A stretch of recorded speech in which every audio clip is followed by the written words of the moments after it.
Thank you very much. Kindly resume your seats. Thank you.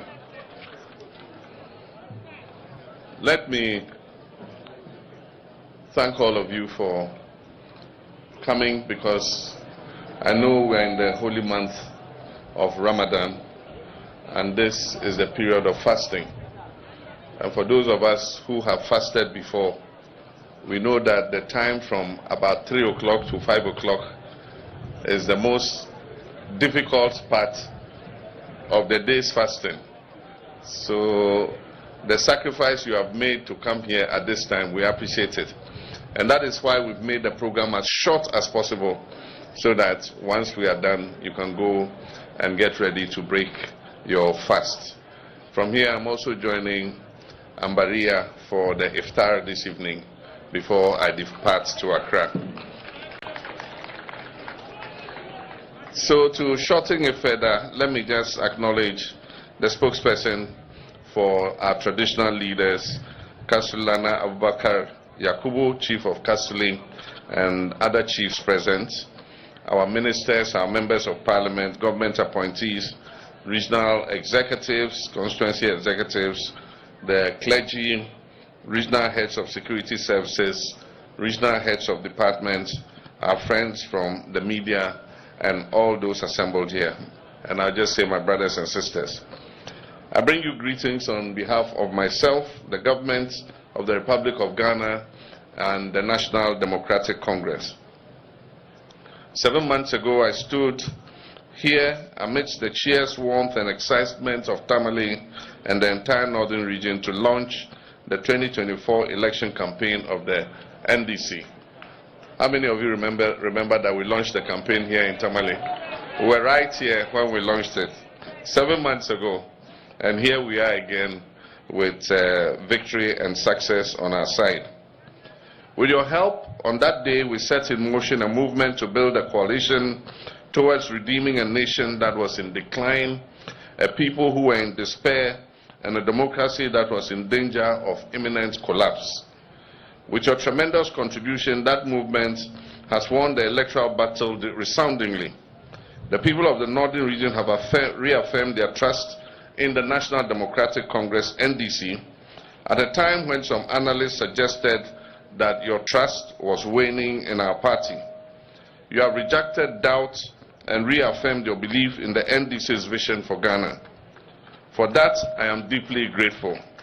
And I say to the people of Northern Region and Tamale, Umpire, Umpire. I thank you so much for returning an overwhelming endorsement of our party, not only in the presidential elections, but also in the parliamentary. In the presidential elections, we garnered a massive 56.55% of the vote, with a difference of 1.7 million votes between us and our closest opponents. Also in the parliamentary elections, we garnered 183 seats nationwide, constituting almost 2/3 of the seats in the House. It's just 1 seat more. If we had got 184, it means that NDC would have controlled 2/3 of parliament. But of course, we're working with 4 independent candidates, and so the majority side has 2/3 of the House.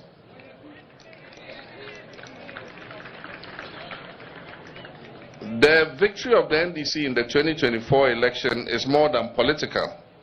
For me, it is profoundly personal.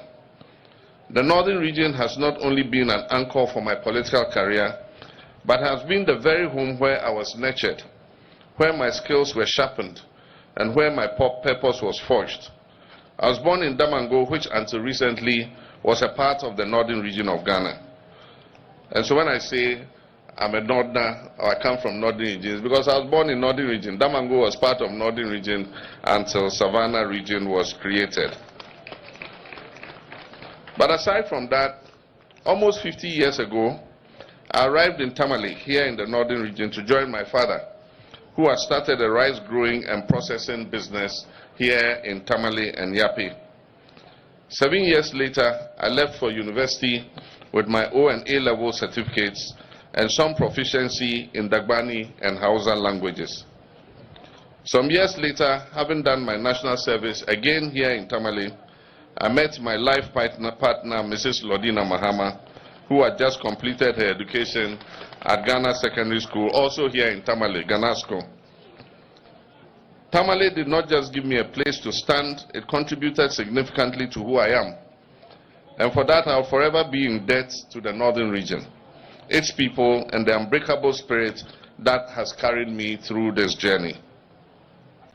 But as we all know, the easier battle in our quest to reset Ghana was the election.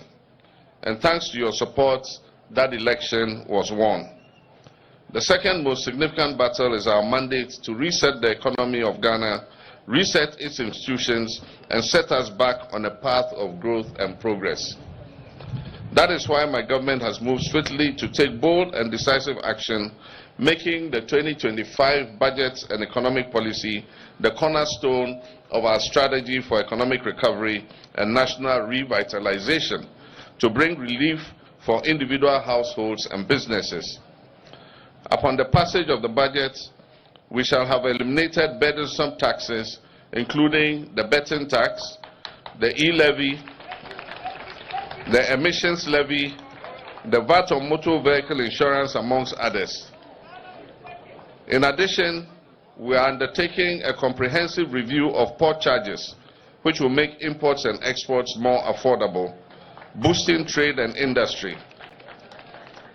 These decisive actions shall deliver immediate relief, lower the cost of living, stimulate investment, and create a fairer economic environment for all Ghanaians.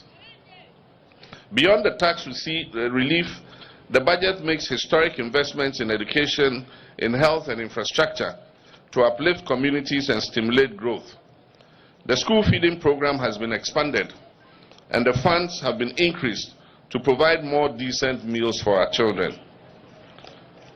The capitation grant has been significantly increased, and the 564.6 million has been allocated for textbooks to enhance learning for our basic school children.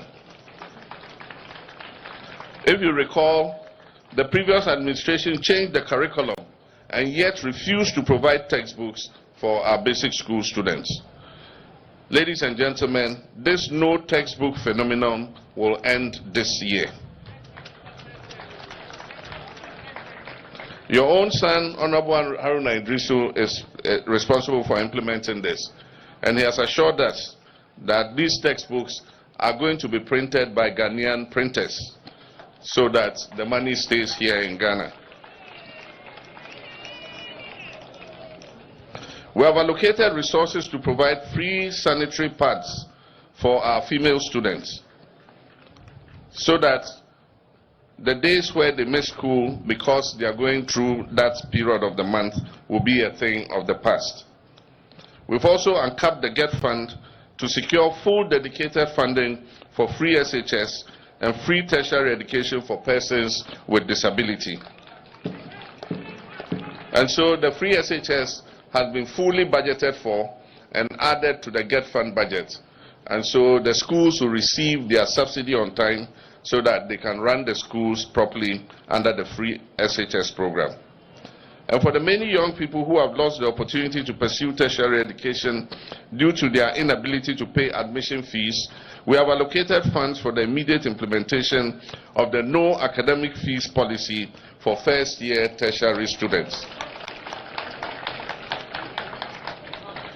The uncapping of the GET Fund will also enable us complete all abandoned e-block projects in the region and continue and complete abandoned infrastructural projects in our existing institutions. Aside from the GET Fund, we have also uncapped the National Health Insurance Levy with the intention to release some 9.93 billion Ghana cedis towards medical claims, vaccines, and the free primary health program. Funds have also been allocated for the Ghana Medical Trust, also known as the Mahama Cares Program, to provide support for persons with chronic ailments like kidney disease, cancer, and other cardiothoracic ailments. Ladies and gentlemen, There is good news for nursing and teacher trainees. Nursing and teacher trainees allowances are to be paid directly by the Controller and Accountant General.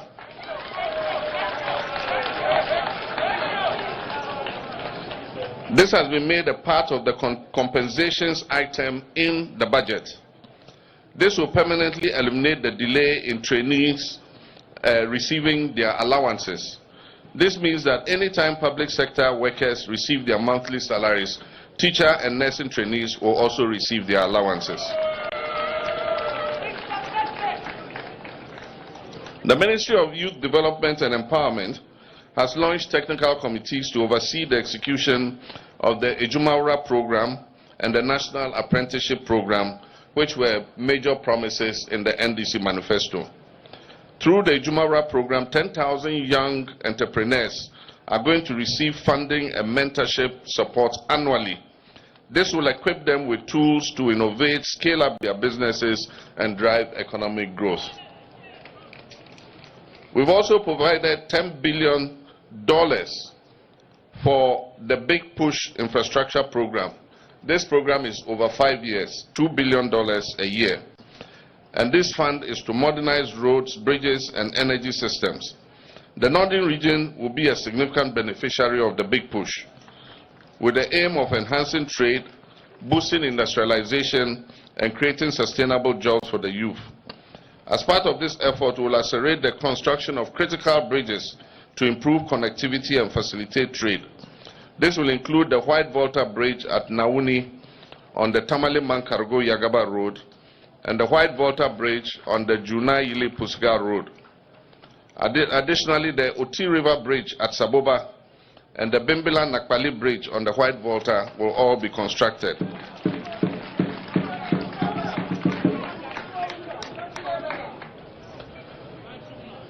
To further decongest major trade routes, feasibility studies will be conducted for a Yendi bypass, which will improve urban mobility and logistics. Meanwhile, ongoing rehabilitation of the Tamale-Tatale Road, Yendi-Saboba-Wapuli Road, Wapuli-Cheriponi Road will be completed to provide an efficient link between farming communities and commercial hubs. A new water project, which will draw water from the White Volta at Yape, will provide Tamale with additional clean drinking water.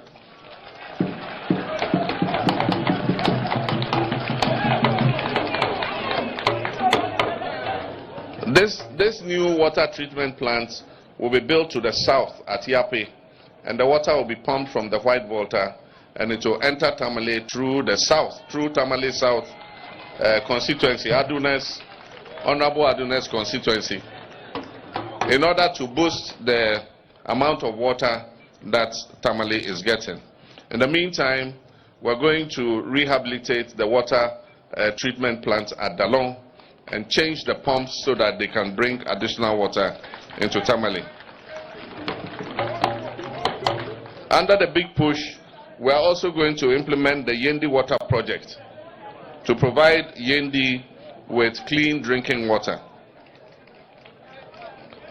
As we all know, agriculture is the backbone of the northern region's economy, and sustained investment in irrigation and agro-processing is essential for maximizing its output. To support year-round farming, solar-powered irrigation systems will be deployed in various parts of the northern region, ensuring water access for small and large-scale farmers.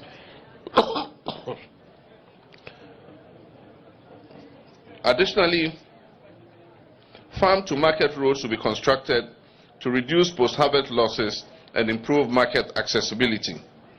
Beyond primary production, emphasis will be placed on agro-processing to increase value addition and job creation. Reliable electricity is critical to industrial expansion and rural enterprise development.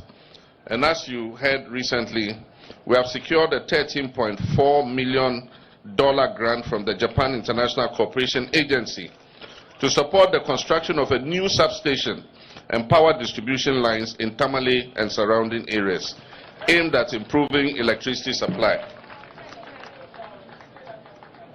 Ladies and gentlemen, a new bulk supply point will also be built on the Eastern Corridor to solve the perennial low voltage that is suffered by communities like Gushegu, Yendi, Bimbila, all the way down to the Oti region. We aim to complete the Eastern Corridor Road. And so, Reverend, like you said, the remaining portions between Kwasa, Oti Damanko and Kwasa, and then Kwasa to Nkwanta are going to be completed so that the Eastern Corridor will be able to run through. Through these targeted investments, the northern region is poised to become a key driver of Ghana's industrial and agricultural development. By prioritizing infrastructure, irrigation and agro-processing and human capital development, I intend to lay the foundation for sustainable economic transformation of the North. As I said in Nabrongo, our emphasis on equal distribution of our natural resources is not just about fairness to the inhabitants of any part of the country. It is also about unlocking Ghana's full economic potential by ensuring that every region contributes at its full capacity to national development. It is only then that we can unearth the hidden potentials of our human resources and achieve the dreams of our forefathers of economic prosperity in our lifetime. That said, I must express gratitude on behalf of the people of Ghana for the tremendous contribution that the northern region, from agriculture to trade, arts, tourism, and most importantly, human resource development, has contributed to Ghana's progress. This region is home to some of the most talented citizens of our country, some of whom I have invited to serve with me in my government. Your own Honorable Haruna Idrisu, Member of Parliament for Tamale South, is leading the charge to reform our education sector as Minister. The Honorable Ibrahim Murtala, Member of Parliament for Tamale Central, is spearheading advancements in environmental sustainability, science and innovation. The Honorable Suhini Shaibu Al-Hassan, representing Tamale North, is working to modernize our road networks in conjunction with his colleague, the Honorable Minister of Roads, Governs Agboja.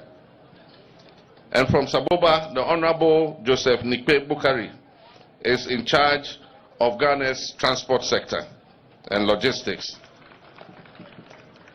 These dedicated individuals embody the expertise, passion, and leadership that will help propel Ghana forward.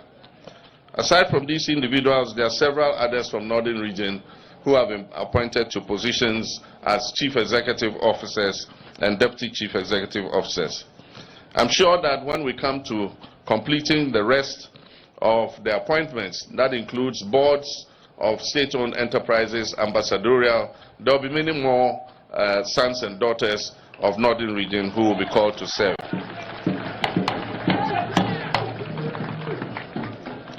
I'm very grateful for the confidence you have expressed in them at the polls, and I ask for your continued support to them and my government as we roll out programs in fulfillment of our social contract with the people of Ghana. Fellow countrymen and women, I know that for many of you, my administration's rebuilding efforts will signal whether trust in our democratic experiment is still worth it. As your President, I embrace that trust with deep gratitude, while recognizing my responsibility not just to say democracy is worth it, but to prove that democracy can work. To show through action that our democratic system can deliver on the promises of decent economic life and not just society for every citizen. My brothers and sisters, we can do it, not as one party or a single government, but we can do it together as one nation. From the bustling streets of Accra to the quiet farmlands of the north, from the shores of Cape Coast to the marketplaces of Tamale, we will rebuild our economy, not with mere words, but with bold action. We will rebuild our nation with honest leadership and a relentless commitment to progress. We will lift each other up, knowing that when we stand together, there is no obstacle too great, no challenge too daunting, and no dream too high and beyond our reach. And so with faith in our people and belief in our future and the unshakable power of our unity, let us go forward not as individuals, not as individual regions, not as separate interests, but as one Ghana, ready to reclaim our promise and rise to even greater heights that our forefathers dreamt of. The journey to building Ghana we want continues, and together we shall succeed. I thank you very much, and may God bless you and our homeland Ghana. Thank you very much.